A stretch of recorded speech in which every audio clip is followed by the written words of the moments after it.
So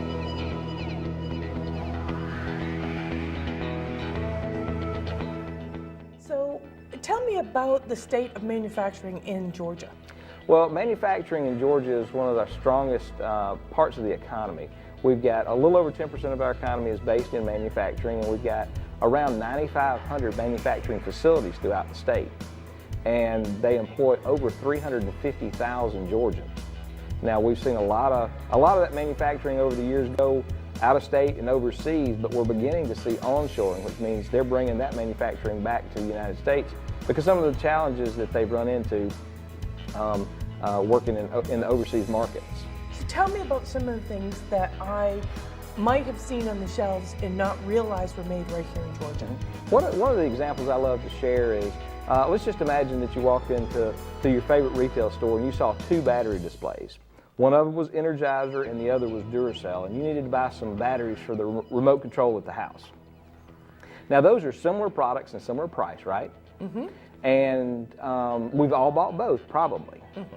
Now, what if you knew for a fact that the AAA and the 9-volt batteries were made over in LaGrange, Georgia, and that supports over 500 Georgia families in that factory? Which one would you buy?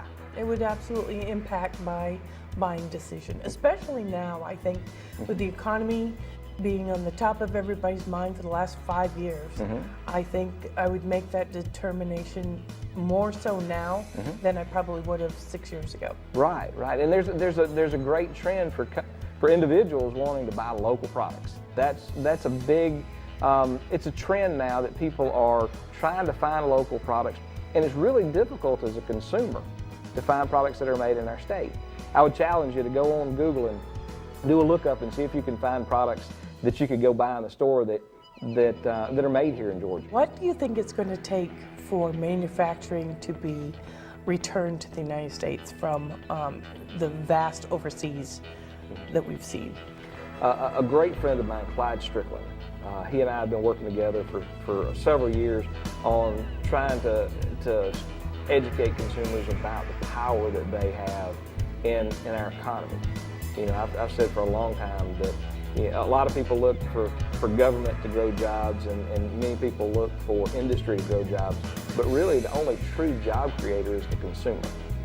And think about that. The consumer has the ultimate power. The consumer, you can have the greatest product in the world, but if the consumer doesn't demand it, the retailer's not going to stock it on the shelf, and it's not going to be successful.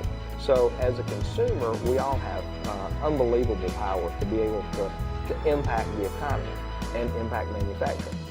And I believe that the change will come. It's a real simple plan. If we help change the mindset and move people away from the thrill of making a cheap purchase to pride of ownership, that's a big difference.